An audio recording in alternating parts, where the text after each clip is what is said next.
here we are today with what may be the cleanest E46 M3 I've ever seen in my life. This thing is beautiful, man. Allegedly. Allegedly. Well, we're going to get into that. Do you want to introduce yourself, what your name is, what the car is? Yeah, so I'm Vic. This is my 2004 E46 M3. It's Imola Rot. I picked it up in 2022. It used to be a SMG car, but then it was actually converted to manual by a good friend of mine called Josh Stratton. He's kind of the E46 and S54 guru in BC. This car has pretty much been in my stead since 2022, and I've just been putting it together the way I want to see it, especially in what I see as an E46 M3, how it would crystallize in my mind as, you know, my forever car and kind of dream spec car. What was it about the E46 M3 that made you want one? A lot of people say Need for Speed made them decide that they wanted an E46 M3, especially when they started to get money in and, you know, they weren't just kids anymore. But for me, my dad actually took me to the showroom once and they had an E46 M3 there and it was Phoenix yellow.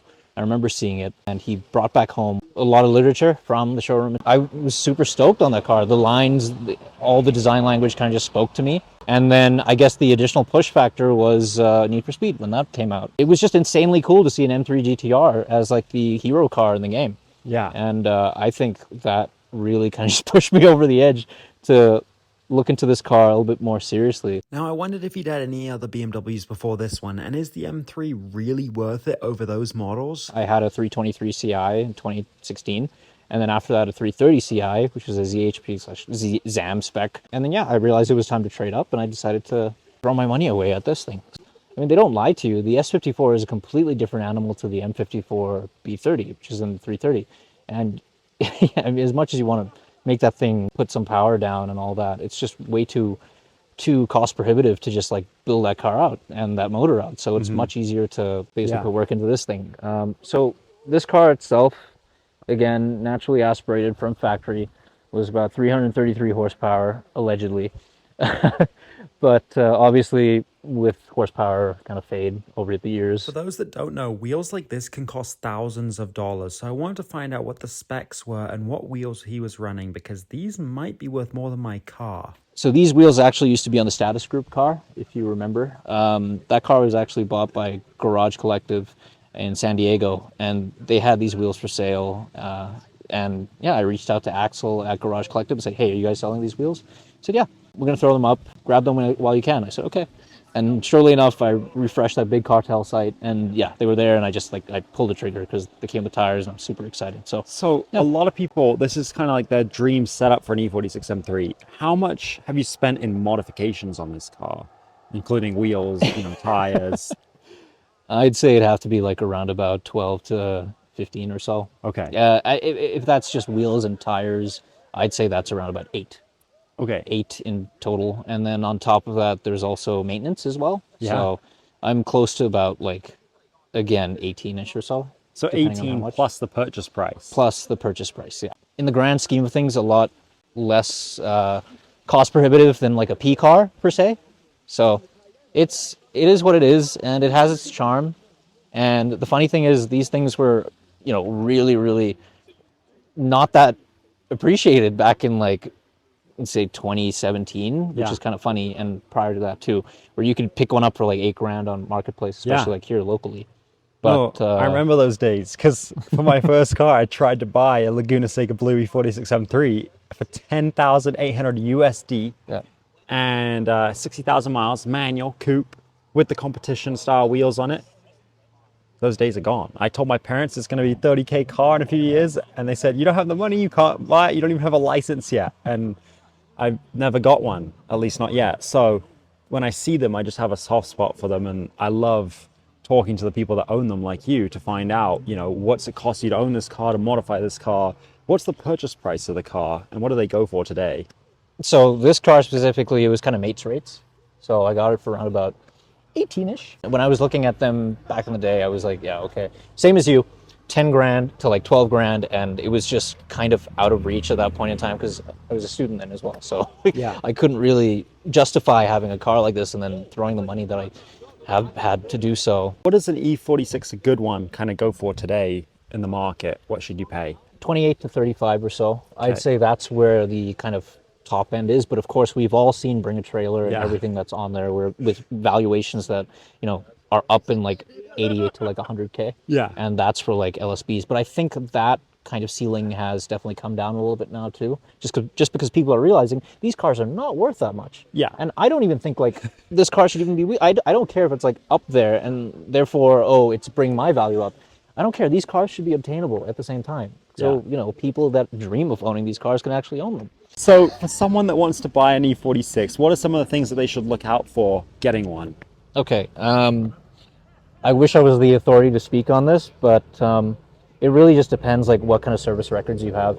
When you get these cars, just spend the money. Like throw at least, you know, the 5K into doing your rod bearings, a little bit more into subframe, depending on if you can get that done cheaply. It's a car that is expensive to maintain. Like I'm not going to shy away from that. Like we're talking about money, and I know people would say, oh, you know, it's really not that much. Like my buddy could do it like in an afternoon. Sure, yeah, but it's not that easy. It is what it is.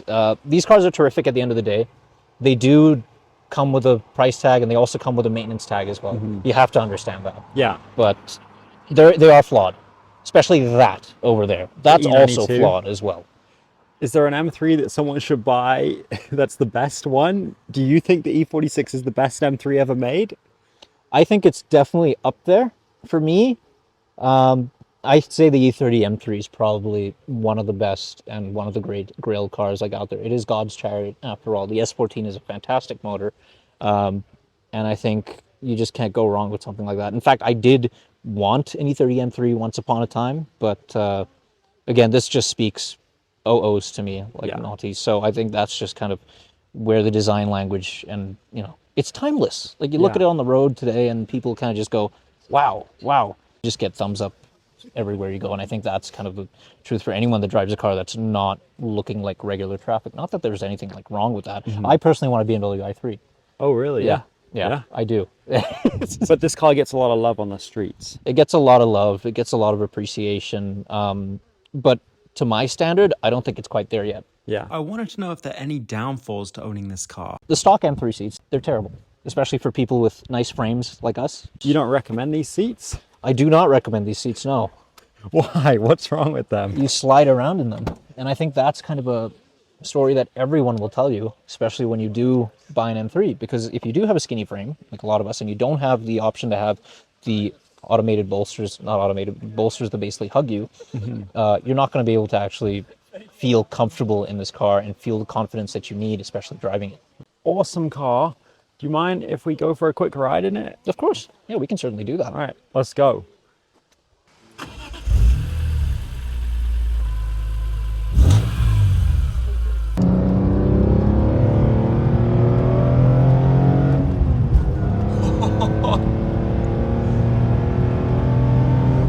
Okay, that sounds good. Oh my goodness. Wow.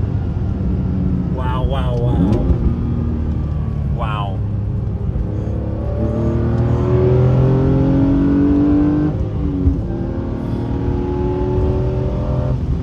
Oh my gosh. It is indeed addictive. It is a lot of fun. It's a incredibly addictive engine, and it's incredibly addictive chassis to kind of just throw around. Yeah. A lot of fun. A lot of fun. That's why this is pretty much my forever car at this point. Like, this is coming into my living room when I can afford a house that I can actually put this in the living room in. So you do plan on keeping this car forever? I plan on keeping this car forever, yeah. Well, thank you so much for showing me your E46 M3. This trip, I've seen a few M3s and I just love them. Like right here, we've got another friend's E92. Man, I really, really, really want an M car one day. So maybe this one. Yeah, honestly, it's a great car to pretty much get in and go in. So you can't go wrong. Yeah. You can't go wrong with this chassis. It's pretty much solid, and for the value that you get and everything with it. And yeah, the teething issues are there, but once you get those sorted out, it'll take care of you. Yeah.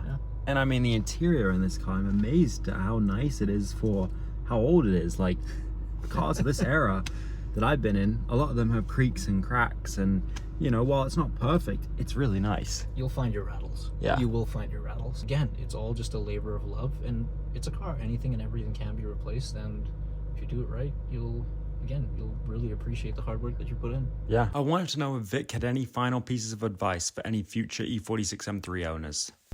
Never settle. Like, never settle for the first thing that comes along, and I'm probably going to relate this back to the E46 M3, because when I was talking about picking up one of these way back when, all I could find was like carbon black with SMGs and just convertibles. And honestly, if I had picked one up back then, I probably wouldn't have been as happy as I am now. Yeah. So really just wait, something will come along, and I think you can attribute that to like kind of anything in life, relationships, and also just cars as well in general. So, yeah. Well, thank you. Thanks for watching. And remember, guys, never ever quit. And if you want to be featured in one of these videos, DM me at Magnacars on Instagram. See you in the next one.